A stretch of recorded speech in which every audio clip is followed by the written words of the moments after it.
पदं नमामि अरिहन्ते भासियत्तं गणहरदेवीं गन्तियं सम्मं प्रणमामि भक्तियुक्तो सुदनानमो वयं शिरसा वीक्षायन्ते श्रुतभक्तिकौशगो कौतुसालुचिम् अंगो वंगपैन्ये पाहुडे पर्यम्मि सत्तप्रणमामि उपविगय चूलिया चेव सत्तत्तैतुदं कहायं स्यानिष्कालम् अंचेमि पूजेमि वन्दामि नमन्तामि दुःखको कमको बैलाओ सुगैगमनं समाहिवन्नं जिनगुर संपत्ति होय मध्यम नवोसो पार्वाणिक स्वाध्य विलयाम पूर्वाचरण कमेन सगल कर्म चारतम भाव पूजा वंदना समेतम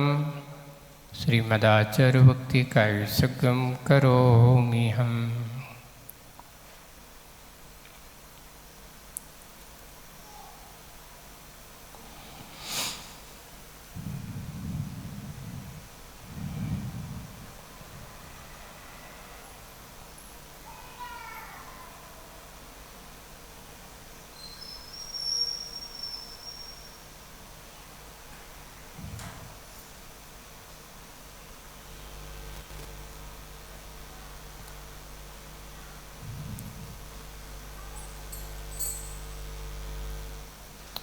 सृजलधिपारिकेभ्यः सपरमति विभाविना पटुमतेभ्यः सुचरितपोनिधिभ्यो नमो गुरुभ्यो गुणगुणुभ्यः छत्तीसगुणसमग्रे पंचविहाचार्यकरण संदर्शे शिष्यानुग्रहे कुशले धम्मारियस्या वन्दे गुरुभक्ति संयमेन तरन्ति संसाय सायरं घोरं छिन्नन्ति यट्टिकम्बं जम्बं मरणं न पावन्ति हे नित्यं व्रतमन्ते होमिनिरता ध्यानाग्निहोत्राकुला षट्कर्मा विरतास्तपोधनिधना साधुक्रिया साधुवा शीलप्रावरणा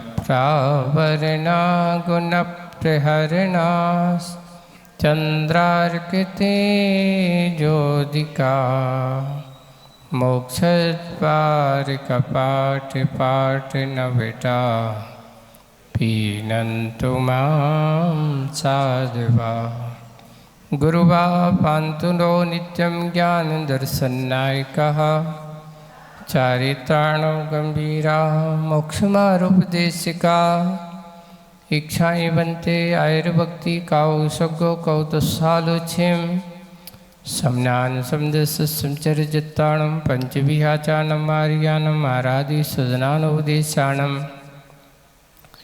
अध्ययनं तिरुकुलपानरयानं सभ्यसाहुनं सेयनिष्कालम् अंचेमि पूजेमि वन्दामि नमन्तामि दुःखको कमको बैलाओ सुगैगमनं समाहिवन्नं जिनकुर संपत्ति होय मध्यम नमो अरिहन्ताणं नमो सिद्धाणं नमो आयर्याणं नमो वज्रायाणं नमो लोये सव्यसाहूणम।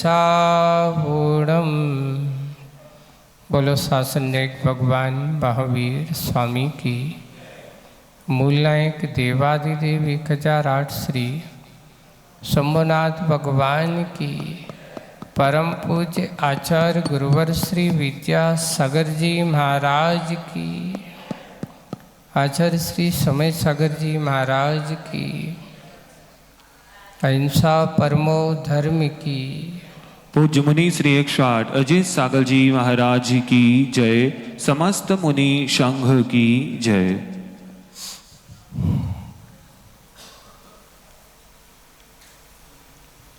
प्रकृति का जो यथार्थ रूप है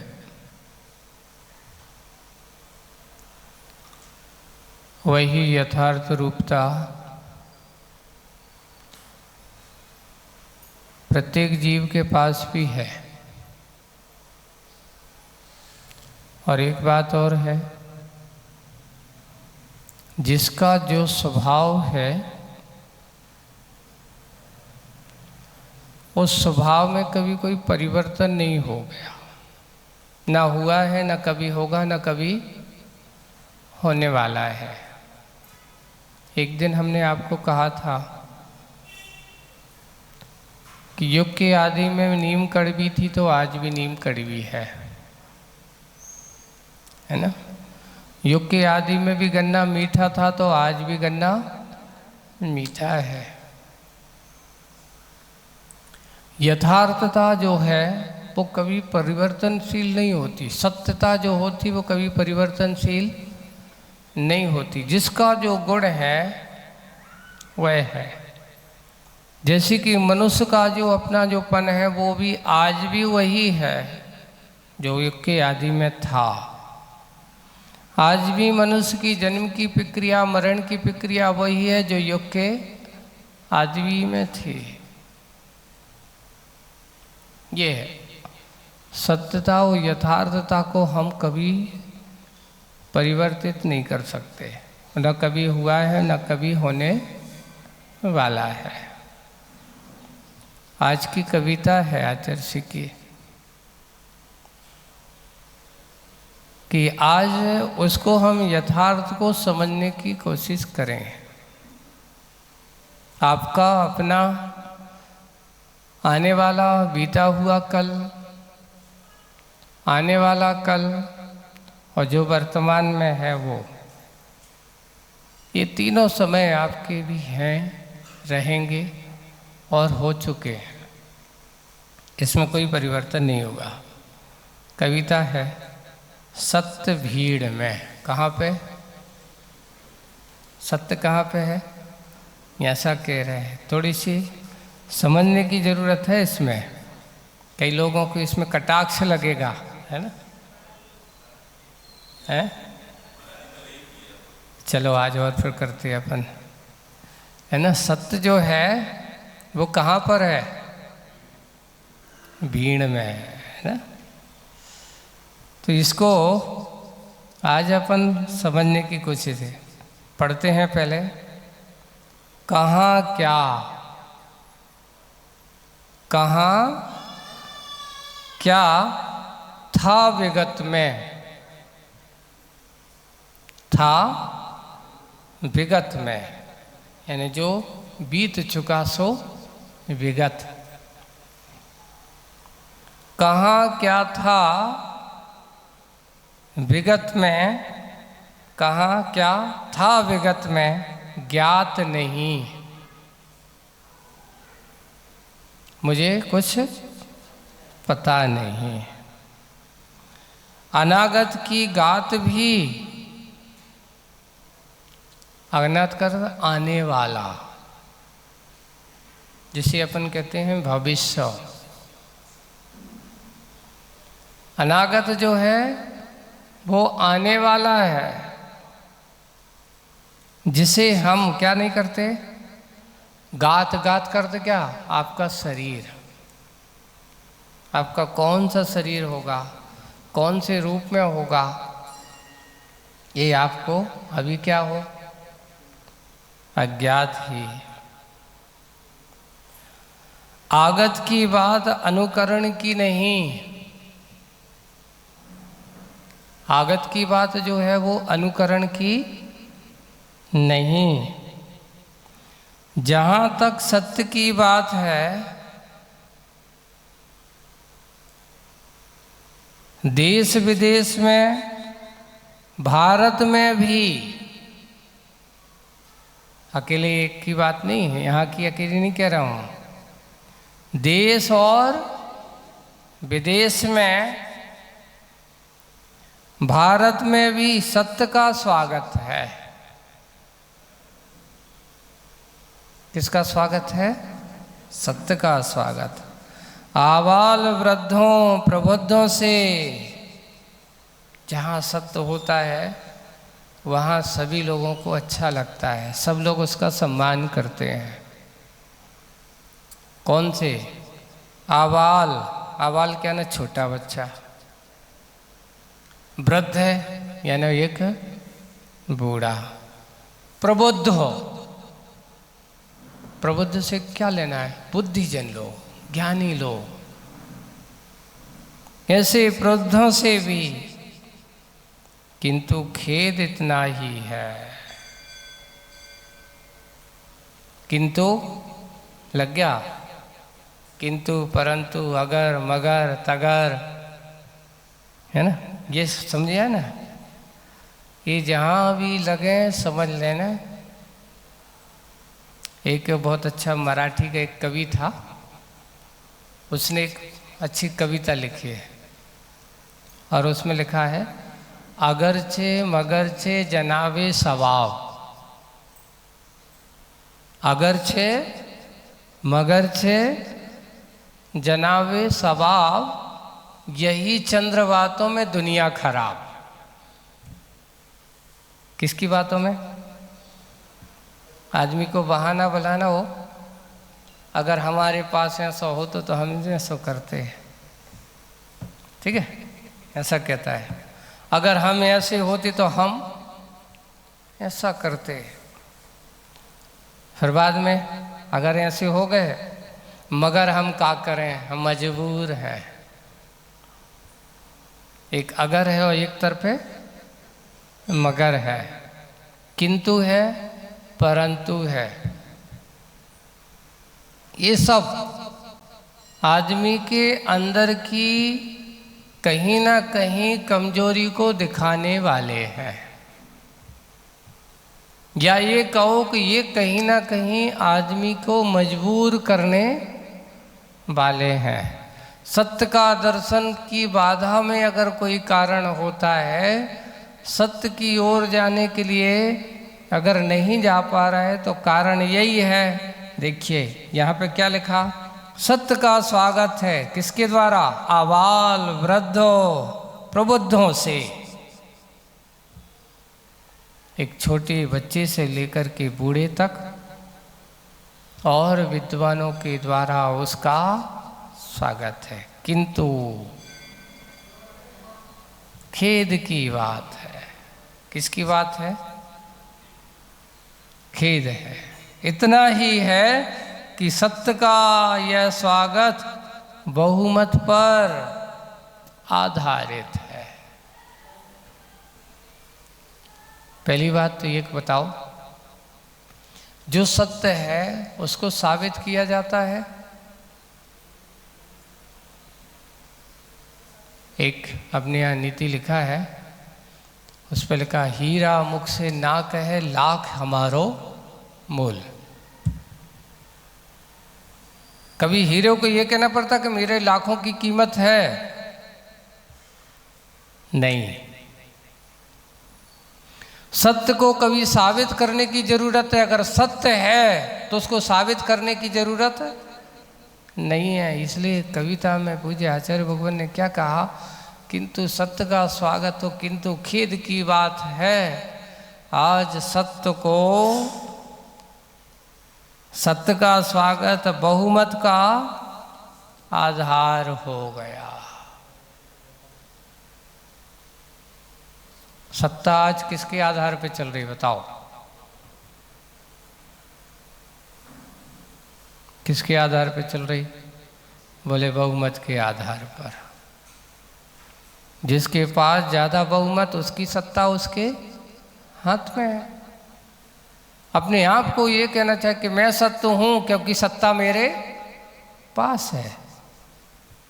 वस्तुतः ऐसा है नहीं है।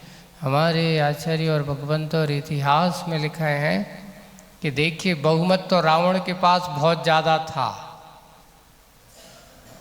पर राम के पास बहुमत बहुत कम था।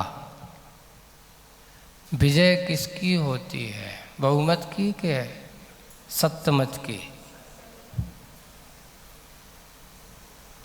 पर हम भीड़ में जाकर के सत्य को खोजने की कोशिश करते हैं।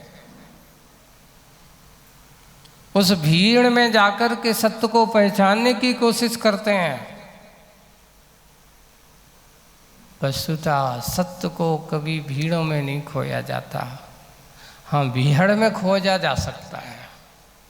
भीड़ मतलब एकांत में बैठ जाओ, निर्जन वन में बैठ जाओ, बिल्कुल जहाँ कोई कोलाहल ना हो, ऐसी जगह पर बैठ जाओ। ऐसे हमारे भी मुनिराज, योगी महाराज, ऐसे जहाँ सारी विपरीतताएं भरी, वहाँ वे अपने सत्य का क्या करते हैं?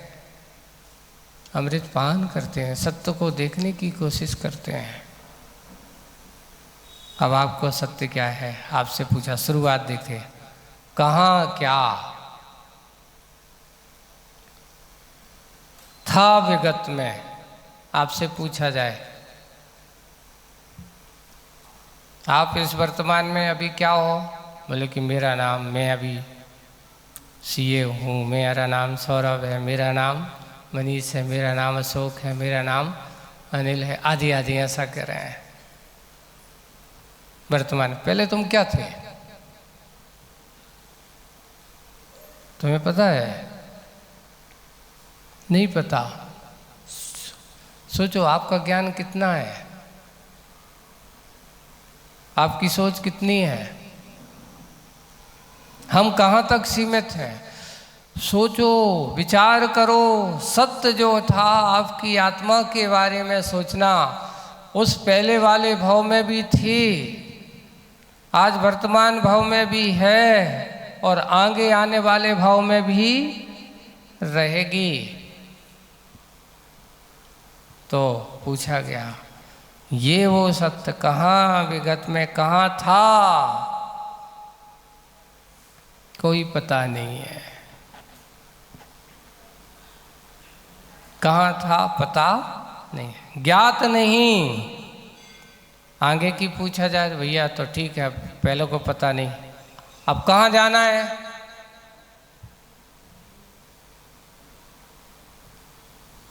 कहाँ जाना है? बोले कि कोई निश्चय नहीं है। जाने वाला अनागत की गाथ भी अज्ञात है। इतना है, बस अनुमान लगा लेते हैं कि महाराज यहाँ तो ये कहा जाता है कि जो जितना अच्छा करेगा वो अच्छी पर्याय पाएगा। अब पूछे गया कि ये बताओ, अगर तुम अच्छा दान पुण्य करोगे, भगवान की पूजन आराधना करोगे, स्तुति करोगे, है ना, और भगवान की स्तुति आराधना आदि करोगे तो आपको क्या मिलेगा? बोले कि नियम से अगर नहीं हुआ तो इस भाव में तो देव पर्याय मिलेगी, और यहाँ से अंतरत गए तो वहाँ से आए पुनः अच्छे कहीं ऐसे विदेश क्षेत्र जैसे क्षेत्रों पर चले गए, वहाँ पर मनुष्य पर्याय प्राप्त हो गई, वहाँ से सीधे मोक्ष भी जा सकते हो। भाई इस बार यहाँ से सीधी डायरेक्ट टिकट अभी आपके पास नहीं है, इनडायरेक्ट तो है। जर्नी टिकट आपकी बन सकती है। कौन सी टिकट बन सकती है? स्टॉपेज, यहाँ से अभी स्वर्ग जाओ, स्वर्ग से वापस कहाँ आओ? ऐसी जगह पहुँच जाओ विदेश क्षेत्र जैसे, क्योंकि इस काल में तुम अभी सीधे डायरेक्ट और नहीं है, एक और है। ये तो स्वर्ग से एक डायरेक्ट ऐसे स्टॉपेज होकर के वहाँ ना, हाँ एक डायरेक्ट ऐसा भी है यहाँ से सीधे विदेश क्षेत्र चले जाओ, लेकिन ऐसा पक्का नहीं है कि पुनः वहाँ तुम्हारे ऐसे परिणाम सम्यक दर्शन हो जाए, लेकिन हो सकता है। एक ये भी भाव हो सकता है, यहाँ से सीधे विदेश क्षेत्र भी बिना सम्यक्त की मरण अगर किया, लेकिन इतना निश्चित है मनुष्य से मनुष्य होगा तो सम्यक्त के साथ नहीं होगा। किसके साथ होता है? मिथ्यात्व के साथ। यानी विदेश क्षेत्र में भी अगर कोई मनुष्य आयु के साथ बंद करके जाएगा तो कहाँ जाएगा? मिथ्यात्व के साथ। हाँ ये हो सकता है। एक है सम्यक दृष्टि के लिए, एक आगम सिद्धांत में दिया कि किसी ने अगर पहले मनुष्य आयु का बंध कर लिया, है ना। और मनुष्य आयु का वर्णन के बाद में उसने सम्यक दर्शन प्राप्त किया। बाद में क्या किया उसने? सम्यक दर्शन प्राप्त किया। तो अब वो सम्यक दर्शन का प्रभाव तो रहेगा उसका, लेकिन पहले उसने मनुष्य आयु का क्या कर लिया है? बंद कर लिया है। तो अब उसे मनुष्य में तो जाएगा, वहाँ जाकर के विदेश क्षेत्र जैसे अच्छे सुकुलों में अच्छे सम्यक दर्शन का प्रभाव है कि वह मनुष्य होगा। तो कहाँ पर होगा? उस सम्यक दर्शन की महिमा ये होगी कि उत्तम कुल में होगा, उत्तम क्षेत्र में होगा, है ना। अच्छे ऐसे दरिद्र आदि कुलों में उत्पन्न नहीं होगा। ये सम्यक दर्शन की महिमा का प्रभाव। मिथ्यात्व के साथ ऐसी कोई गारंटी नहीं है कि ऐसा मिलेगा, लेकिन सम्यक दर्शन के साथ अगर मनुष्य गया है पूर्वबद्ध आयुष की अपेक्षा से, तो उसको नियम से उत्तम कुल, उत्तम क्षेत्र और अच्छे महाकुलों में उसका जन्म होगा, दरिद्र कुलों में उसका जन्म नहीं होगा। वहाँ जाकर के अच्छा संयोग पाएगा। और इतना है कि पाकर के वहाँ के परिणाम भी वैसे होंगे, और परिणाम जहाँ होंगे तो वहाँ धर्म ध्यान भी होगा। एक और बात है, लोगों को ये कहते हैं महाराज जो निम्न कुलों में उत्पन्न होते हैं उनके परिणाम भी वैसे क्यों हो जाते हैं? एक व्यक्ति उच्च कुलों में जन्म लेता है, अच्छे घरों में रहता है, महाराज उसके संस्कार अच्छे होते हैं, खान पान अच्छा होता है, अच्छे लोगों की बैठने की संगति होती है। ये किसके संस्कार हैं? रहन सहन के। एक व्यक्ति जो निम्न कुलों में जन्म उत्पन्न होता है उसकी संगति भी निम्न लोगों की हो जाती है, निम्न संगति में बैठकर उसके विचार भी निम्न हो जाते हैं,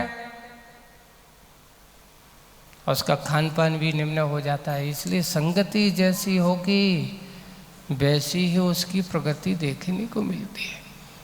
इसलिए जिसने अपने जीवन काल में ऐसे महान कार्य किया हो, सम्यक दर्शन आदि प्राप्त किया हो, वो कभी ऐसे निम्न कुलों में उत्पन्न नहीं होता, उसके विचार कभी निम्न नहीं हो सकते।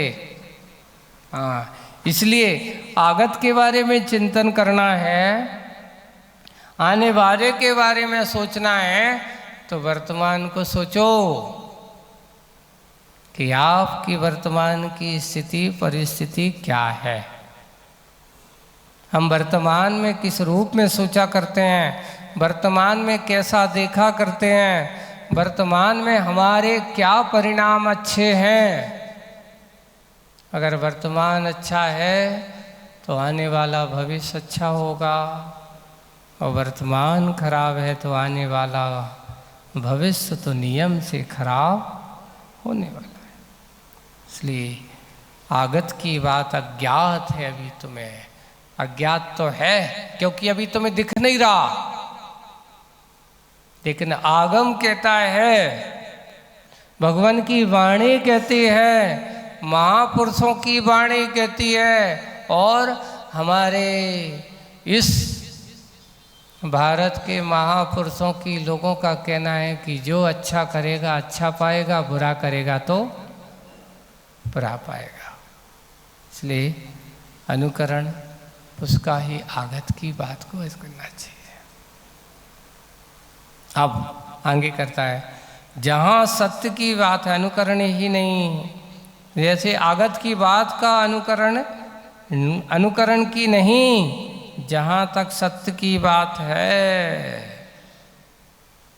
अब आपसे पूछा जाए सत्य की बात है, कौन सी बात है? एक व्यक्ति ये कहना चाहता है कि मैं सत्य बोलूँगा, तो हमारे आचार्य भगवान कहते हैं बोलना ही सबसे बड़ी असत्यता है। सत्य को कभी बोला नहीं जाता, और जब तुम बोलने जाओगी तो हो सकता है तुम्हारी दृष्टि से तुम्हें सत्य हो सकता है, दूसरे की दृष्टि से वो असत्य हो सकता है। सत्य को साबित नहीं किया था, सत्य को तो अनुभव किया जाता है। यहाँ जो कविता का है अर्थ ये है, आज मेरा अगर सत्य के प्रति समर्पण है, मैंने सत्य को अपना स्वीकार किया है, सत्य को अपने जीवन का अंग बनाया है, तो सत्य को शपथ की किसी की जरूरत हाथ में ग्रंथ लेकर ये नहीं कहना पड़ता कि मैं शपथ कर लेता हूँ कि जो भी बोलूँगा क्या बोलूँगा, और ऐसा कह करके भी असत्य बोल देते हैं। ऐसे भाव करके भी असत्य का समर्थन कर देते हैं। एक बार एक बहुत अच्छा प्रसंग आया, देखिए क्या प्रसंग था। एक चोर ने चोरी की, है ना, पकड़ा गया।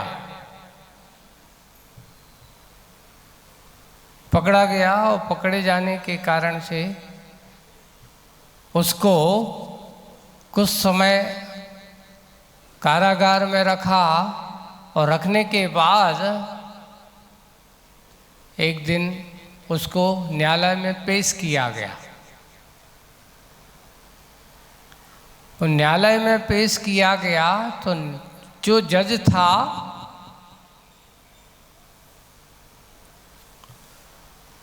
उसने उससे सीधा पूछा कि क्यों भाई तुमने चोरी की? तो उसने क्या कह दिया, मैंने चोरी नहीं की।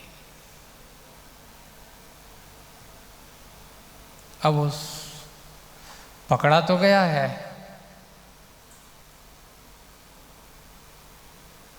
अच्छा तुमने कोई ना कोई तो अपराध तो किया होगा, आज तुम यहाँ आए हो, इस न्यायालय में आए हो, तो बिना मतलब तो आए नहीं होंगे आप, कुछ ना कुछ तो अपराध किया है। नहीं, मैंने कोई अपराध नहीं किया, मैं निरपराध हूं। अच्छा, आप निरपराध हो। जज ने पूछा कि अच्छा आप निरपराध हो, तुमने चोरी नहीं की? बोले कि चोरी नहीं की है। अच्छा एक बताओ, तुमने कभी किसी को बुरा कहा? बोले कि आज तक मैंने किसी को बुरा नहीं कहा। अच्छा इतनी बात। अच्छा ये बताओ, तुमने किसी को, परनारी को या किसी स्त्री आदि को बुरी दृष्टि से देखा? बोले कि मैंने किसी को बुरी दृष्टि से, मैं किसी को आंख उठा करके भी नहीं देखता हूँ। अच्छा, आंख उठा करके भी नहीं देखते हो? समझ में आए। वो जब सोच रहा है कि आदमी बहुत गहराई में जा रहा है, अब इसकी गहराई को और ले जाना चाहिए अपन को। तुमने कोई अपराध नहीं किया, मैं निरपराध हूं, मैंने कोई अपराध नहीं किया है। इतना सब कुछ करने के बाद उससे पूछा कि अच्छा ये बताओ, तुम बिल्कुल सत्यवादी हो, सब कुछ अच्छा है, सही है, तुम्हारे अंदर कोई ना कोई एक या तो बुराई होगी।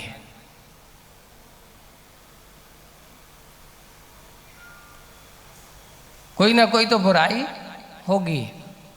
तो अब वो चलते चलते कहता है, जज साहब अब हम आपको अपनी बात बताऊं? बोले कि हाँ बताओ। मैं सब कुछ, जो कुछ भी बोलता हूँ सब कुछ अच्छा है, सब कुछ आपको जो बताया, बस मेरी एक छोटी सी, एक थोड़ी सी बुराई है।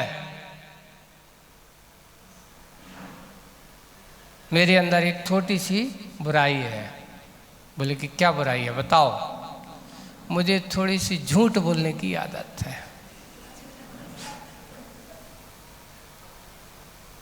क्या बोलने की आदत है?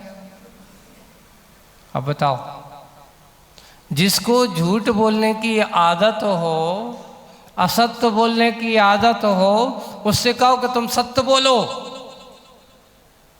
शपथ लो, सिद्ध करो। क्या वो सत्य बोलेगा? क्या वो सत्य को साबित करेगा? जज साहब कहते हैं, भाई इतना सब तुमने जो सब कुछ किया, बोले कि आपने पूछा, मेरी आदत है, मैं अपनी आदत के अनुसार बोलता था। आपने पूछा कि तुमने चोरी की, तो हमने कह दिया नहीं की। क्यों? झूठ बोलने मेरी आदत है। तुमने कहा तुमने किसी को बुरी दृष्टि से देखा, बोले कि नहीं देखा।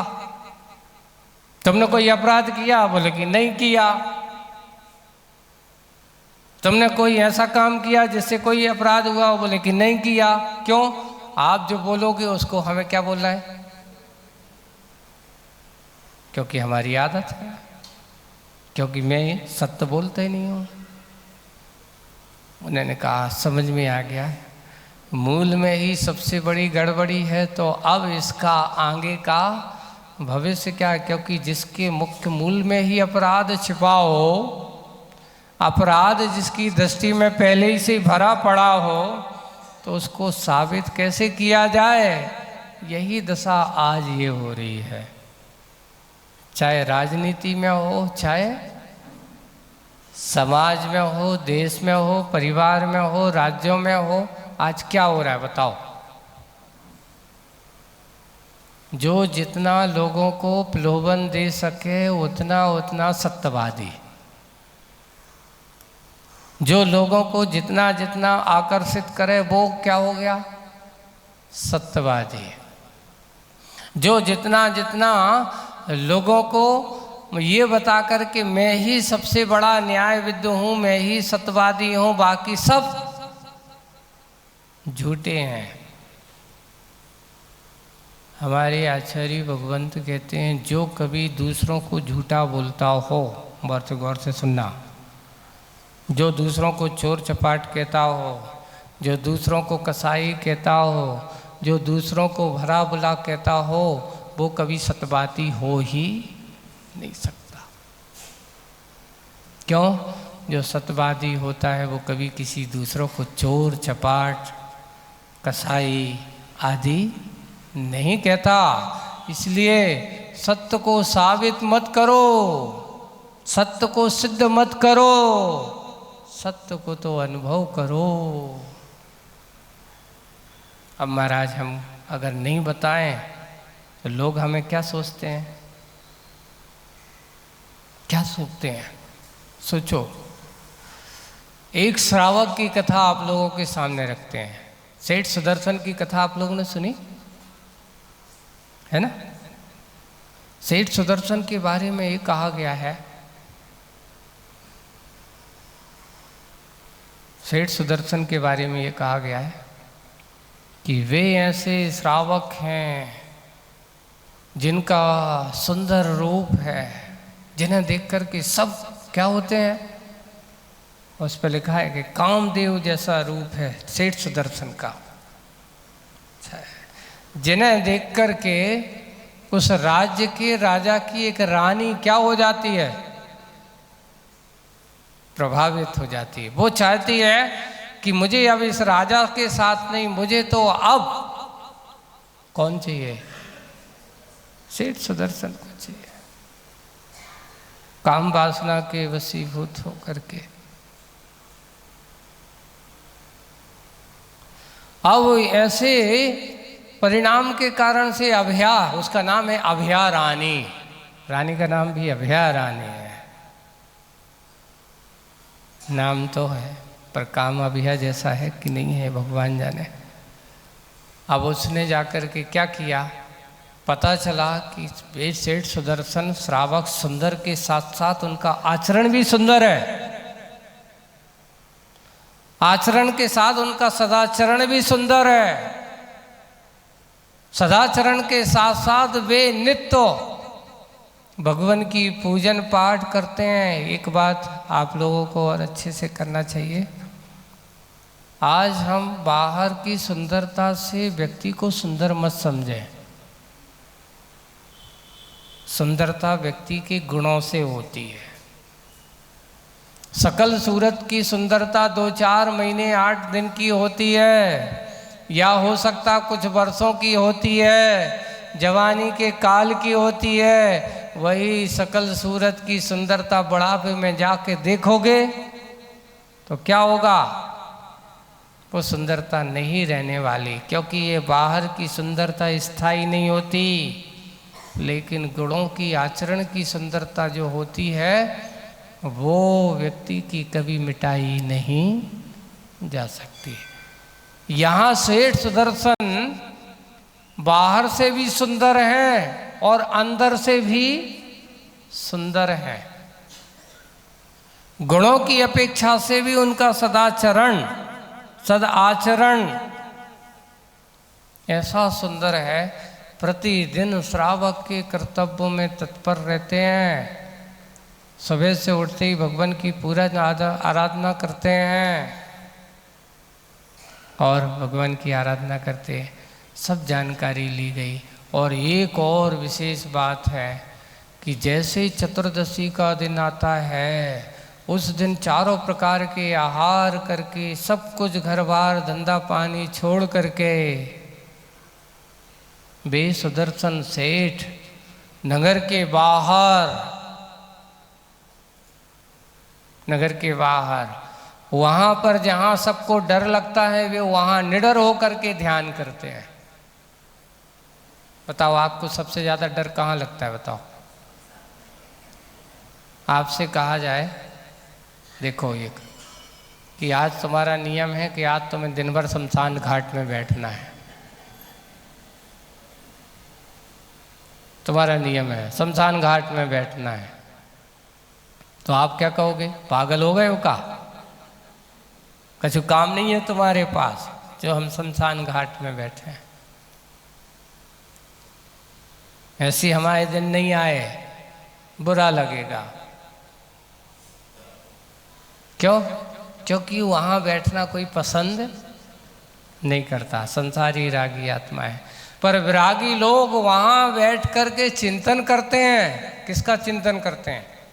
आपको देखिए, हमारे मुनिराजों का ऐसा कथन है, कई घटनाएं आपको मिलेंगी कि वे वहाँ जहाँ जन लोग नहीं जाते, वहाँ निर्जन होते, वहाँ बैठ करके करते तप ध्यान।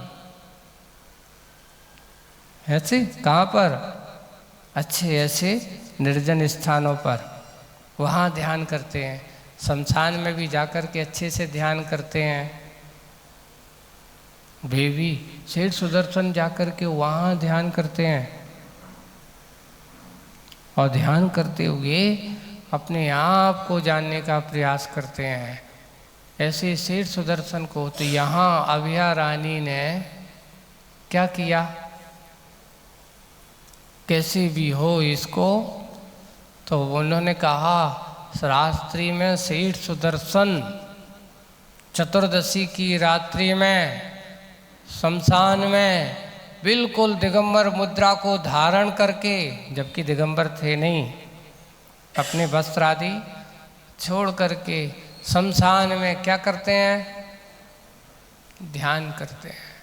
अब दिगंबर को अर्थ मुनि जैसे बन करके करते हो, ऐसा जरूरी नहीं है। अब आप लोग क्या सोचते हैं कि दिगंबर मुनि बन जाते होंगे? ऐसा नहीं। उसमें अपन एकांत से ऐसा नहीं कहें कि मुनि बन करके ध्यान करते होंगे, नहीं। अपने बाकी सारे वस्त्र जितने हैं आवश्यक उतने हो सकता है, बिल्कुल वो बाकी निश्चिंत, जिसमें कोई विकल्प ना हो, ऐसा पहन करके शांति से बैठ करके, कोई गर्मी ना लगे, कोई बरसात ना हो, आदि आदि ऐसा हो करके भी कोई विकल्प ना हो, निश्चिंत होकर के ध्यान करते होंगे, ध्यान करते हैं। यहाँ उस अभया रानी ने एक अपने कुछ दास दासी को अपने चंगुल में लिया और कह दिया कि कैसे भी ह्यू लाना है। अब कैसे लाएं?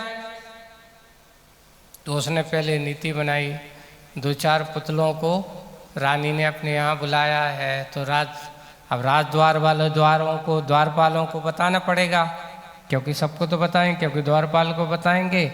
तो उसने लकड़ी के कुछ ऐसे पुतले जैसे बनाए। बोले कि कहाँ? बोले कि राज रानी के राजमहल में ले जाना, वहाँ लगाए जा रहे हैं। तो लकड़ी के पुतलों की उसी में, जब यहाँ सुदर्शन सेठ यहाँ ध्यान में बैठे हैं, अचल हैं, बिल्कुल कोई मतलब नहीं, ये समझ लो कि पुतले की तरह है। यहाँ पर उनके ऊपर कपड़ा ढांक करके उन अभिया रानी ने उस दासी के साथ भेज करके उनको उठवाया, है ना। उठवाने के बाद अब उसने अपनी तरफ से माया जाल और वासना से वशीभूत होकर के सेठ सुदर्शन के ऊपर खूब उपसर्ग किया, पर वे अपने ध्यान में लीन रहे, किसी प्रकार से कोई विचलित नहीं हुए। अब जब वो सब तरह से हार गई, सुबह हो गई, अब क्या करें, इनको बाहर कैसे करें। अभी जाते हैं तो पकड़े जाएंगे, हमारी ही बेइज्जती। तो उसने उल्टा त्रिया चरित्र किया, इसको बोलते हैं। देखो, एक आपको एक कथा सुनाते हैं। एक बार एक पूछा गया, बोले कि त्रिया चरित्र कैसा होता है। एक बहुत बड़ी बात है, नारी समाज चाहे तो व्यक्ति को सिंहासन पर बिठा सकती है, और नारी अगर चाहे तो सिंहासन से उतार भी सकती है। इसलिए लिखा है, कभी भी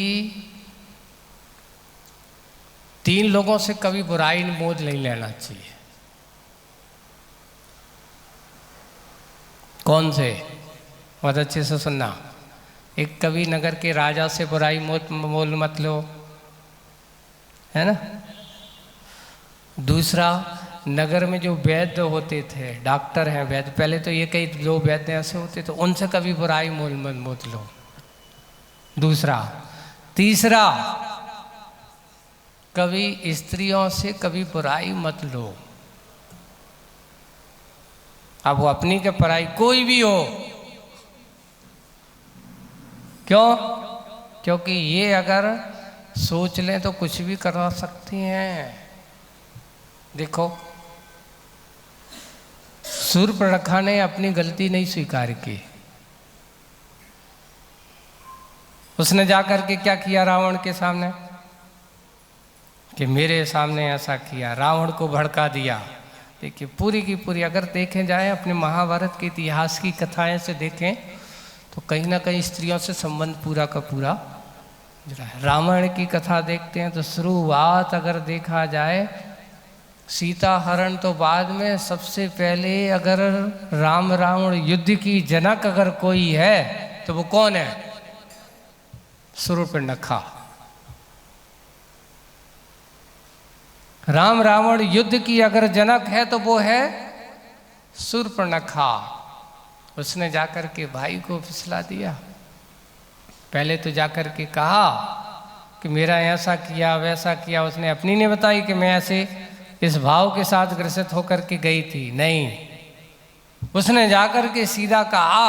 और फिर बाद में जब उसने भाई को अच्छे से गर्म कर दिया, जोश में भाई आपकी बहन के साथ उसने नाक काट दी, उसकी सुंदरता सारी खराब कर दी है, तो अब तो आपको क्या करना है?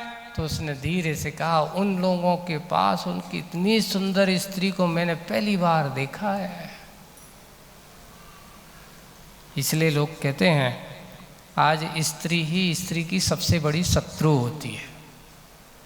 नारी ही नारी समाज की सबसे ज्यादा क्या करने वाली होती है? शत्रुता के भाव से जीने वाली होती है। और यही हो रहा है, परिवार हो, चाहे घर हो, चाहे कहीं पर भी हो। इतिहास उठा करके देखना कि एक नारी से क्या हुआ, पूरा का पूरा कुल बर्बाद हो गया। शूर्पणखा ने रावण को उकसाया, उसको सुंदर स्त्री का प्रलोभन दिया और कह दिया कि ऐसे सुंदर स्त्री और आप जैसे महान शक्तिशाली लोगों के सामने ना हो, जबकि उससे ज़्यादा सुंदर सुंदर स्त्रियां, मंदोदरी जैसी स्त्रियां उसके पास हैं। लेकिन उसने काम वासना किया, उसमें जाल में फंसा करके रावण को वहाँ पर पहुँचा दिया और उसने सीता का हरण किया। सीता के हरण के परिणाम से क्या हुआ सबने समझाया, सबने कहा, लेकिन नहीं माना। आखिर ये हुआ कि रावण के विनाश के साथ साथ पूरे कुल का विनाश हो गया। राम रावण युद्ध की रचना की जनक अगर कोई है तो वो कौन है? शूर्पणखा। यहाँ महाभारत में अगर देखा जाए बात गलती है, दोनों तरफ से गलती है। छोटी सी वाणी संयम का अभाव होने के कारण से द्रौपदी के मुख से इतना ही निकल गया। क्या निकल गया? हंसी मजाक में भी चाहिए कि जैसे के तैसे ही तो होते हैं। इंद्रप्रस्थ बना, उनको जब छोटे 5 राज्य दे दिए तो उन लोगों ने, पांडवों ने अच्छी मेहनत करके सुंदर सा एक इंद्रप्रस्थ बनाया, और ऐसा इंद्रप्रस्थ बनाया उसकी धरती ऐसी बनी जहाँ पानी है वहाँ ऐसा लगता कि सामान धरती है, जहाँ सामान धरती है वहाँ ऐसा पानी का तालाब है। तो दुर्योधन आदि जो सब घूम आ रहे थे उन्होंने देखा कि सामान धरती है, जा कर के पानी में गिर गए। ऊपर से देखती हुई हंसती हुई उसने क्या कह दिया? अंधे के तो अंधे ही होते हैं। इतना शब्द हृदय में लग गया, चुभ गया। उसका परिणाम क्या हुआ बताओ? तो उन्होंने कहा तुमने ऐसा कहा है, अब बदला लूँगा। बदला ये हो कि माया चाल रचा गया। जाकर के उनको बुलाया कि आओ चौपड़ खेलेंगे। चौपड़ खेलती हुई सब कुछ जो बनाया था वो भी हार गए। यहाँ तक कि लोगों ने कह दिया कि ये बदला तो लेना था। द्रौपदी को भी दाव पे लगा दिया। लगा देने के बाद तत्काल उसका चीरहरण जैसा कार्य करने का, भंगशील भंग करने जैसा कार्य किया गया। इधर उसने भी संकल्प किया कि मेरी भरी सभा में अपमान हुआ है। तो उसमें सनातन धर्म की महाभारत की रामायण में लिखता है कि वो द्रौपदी कहती आज के बाद मैं श्रृंगार नहीं करूँगी, मैं बाल नहीं धोऊंगी, बाल कभी बांधूंगी नहीं। क्यों? देखिए आप गौर करना, ये इतिहास महाविनाश का आमंत्रण। ये बाल की चोटी जब बनेगी जब मेरे इन बालों में दुर्योधन के हृदय के खून का, उससे पहले मैं बाल धोऊंगी, उसके बाद फिर बाल बांधूंगी। ऐसा कहा गया। दुशासन जिसने उसका वो किया था, ऐसा निदान कर बैठे। इसलिए एक और बात आप लोगों को कहना चाहिए, स्त्रियों के बाल खोलना अर्थात उस घर में कच्छी अनर्थ का आमंत्रण आना है। देखिए गौर करना, थोड़ी सी बुरा मत मानना। 16 श्रृंगार में केश बिना विन्यास कहा है। नारी के कितने श्रृंगार होते हैं? 16। नारी के कितने श्रृंगार हैं? 16 श्रृंगार में। उस 16 श्रृंगार में केश विन्यास कहा। केशों को अच्छे सुंदर सुंदर सजा करके बांधना है ना, ये कहा है। और जहाँ केश विन्यास नारी के श्रृंगारों में, उसके पूरे 16 श्रृंगारों के नाम हैं पूरे। मनुष्यों के 14 श्रृंगार कहे हैं। मनुष्यों के भी श्रृंगार होते हैं, शायद उनके 14 हैं, और नारी के कितने हैं? 2 ज़्यादा हैं। ऐसे उसमें केश विन्यास कहा। ये द्रौपदी का इतिहास बता। उसने संकल्प कर लिया कि जब तक मेरा ऐसा नहीं हुआ तब तक मैं बाल नहीं बांधूंगी, खोल के रखूंगी। और उसका परिणाम क्या हुआ कि पूरा का पूरा कौरव वंश एक उसकी प्रतिज्ञा पूरी करने में पांडव लग गए कि भाई ये तो उसका ये द्रौपदी का प्रतिज्ञा तो पूरी हो गई। लेकिन यही है, आज भारतीय नारी समाज के लिए कहा कि केशों को काटना भारतीय नारी का कार्य नहीं। केश विनाश करना भारतीय का श्रृंगार नहीं है। भारतीय नारी का केश विन्यास करना भारतीय नारी का क्या है? भारतीय नारी के लिए कहा जाता, उसके बाल कब काटे जाते हैं? उसमें दो ही परिस्थितियां बताए हैं, या तो वैधव्य काल में या फिर संन्यास ग्रहण करें। कब? या तो वैधव्य वगैरह जब उदासीन ऐसे हो जाते थे तो उसको अब श्रृंगार की जरूरत नहीं, तो वो अपने बालों को ऐसे नहीं कि जबरदस्ती, स्वेच्छा से स्वयं अपने आप को उदासीन वृत्ति से जीती है।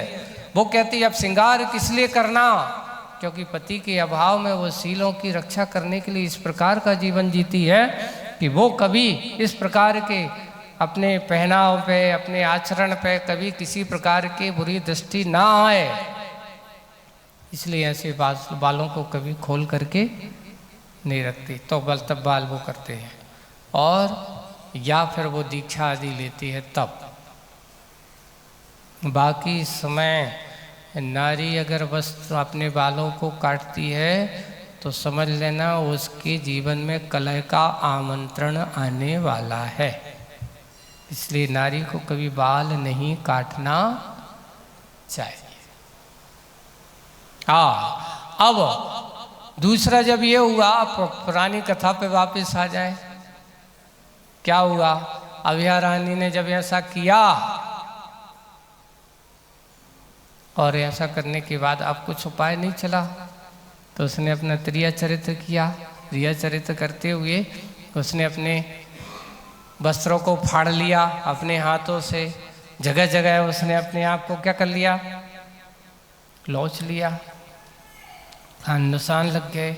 यहाँ वो अपने ध्यान में खड़े हैं, और ध्यान में खड़े होने के बाद अभिया रानी ने शोरगोल किया, शोरगोल कर करके ये सिद्ध कर दिया कि ये जबरदस्ती सुदर्शन सेठ मेरे यहाँ आ गए, मुझे क्या किया इन्होंने,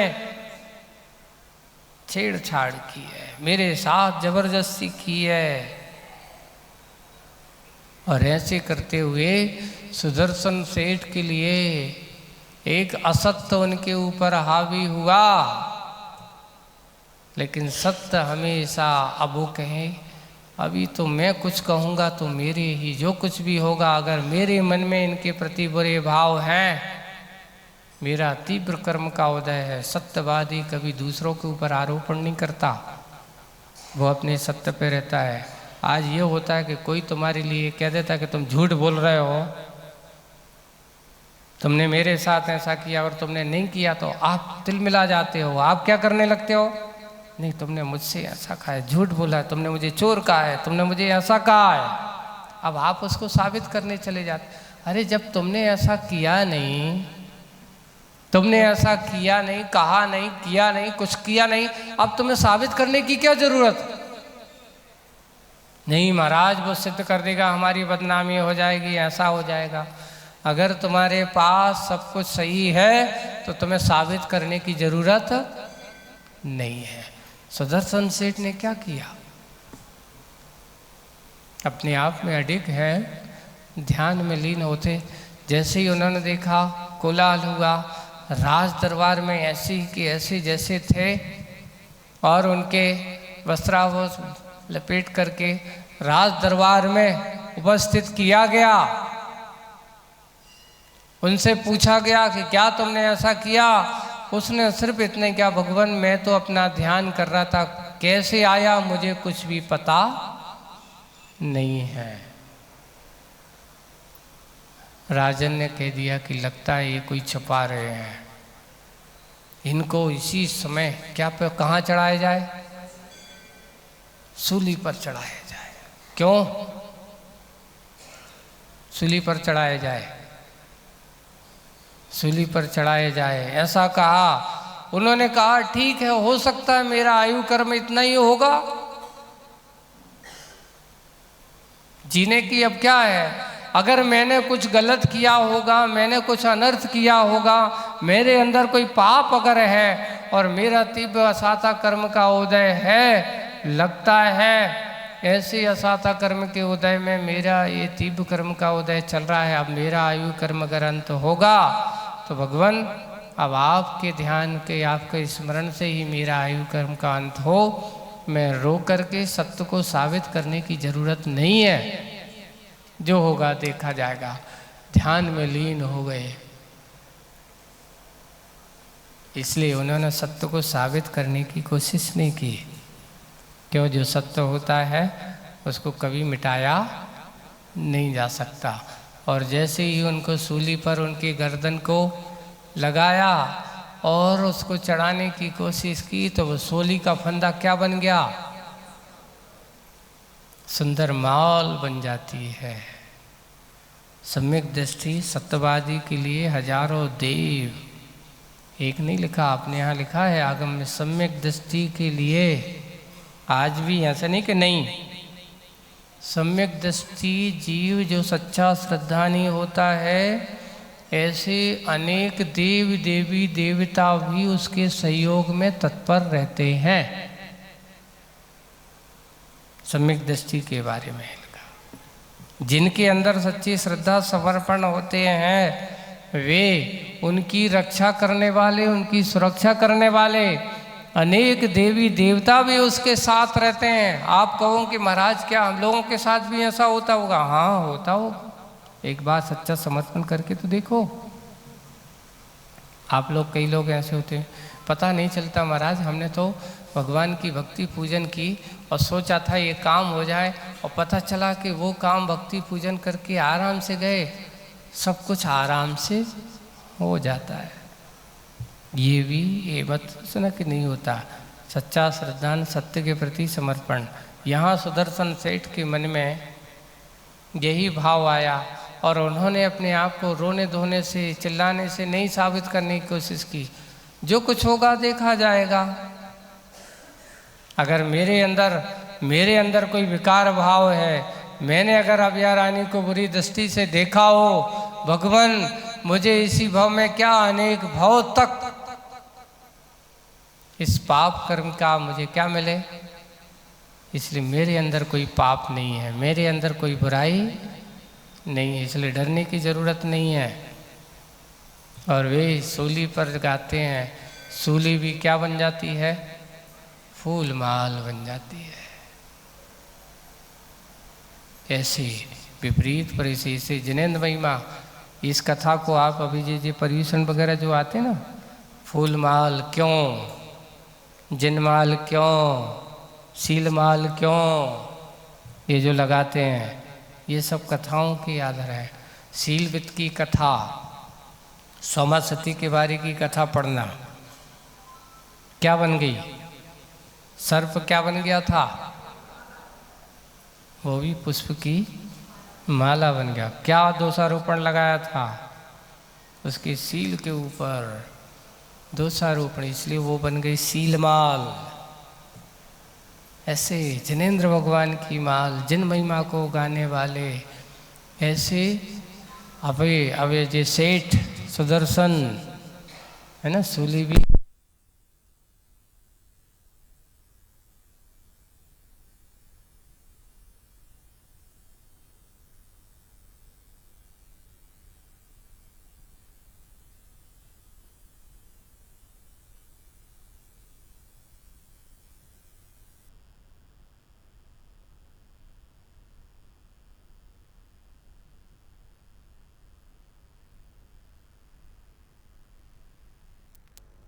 प्रकाश देखो, ज्ञान के प्रकाश देखो, आप परभास देखो, भानुसी छौ द्रव्य जान देखो, वंदे विधिवान देखो, सो पर प्रछान देखो,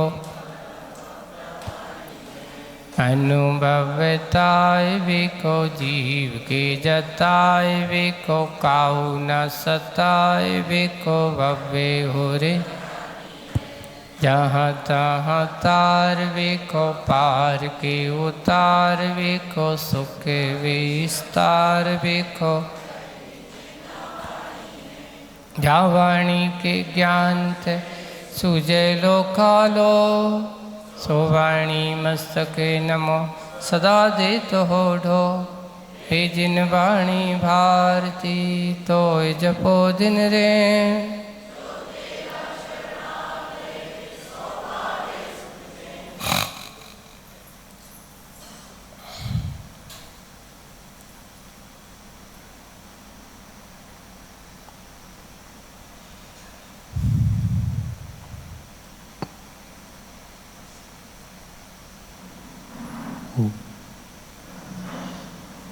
बोले द्वादशांग जिनवाणी माता की जय।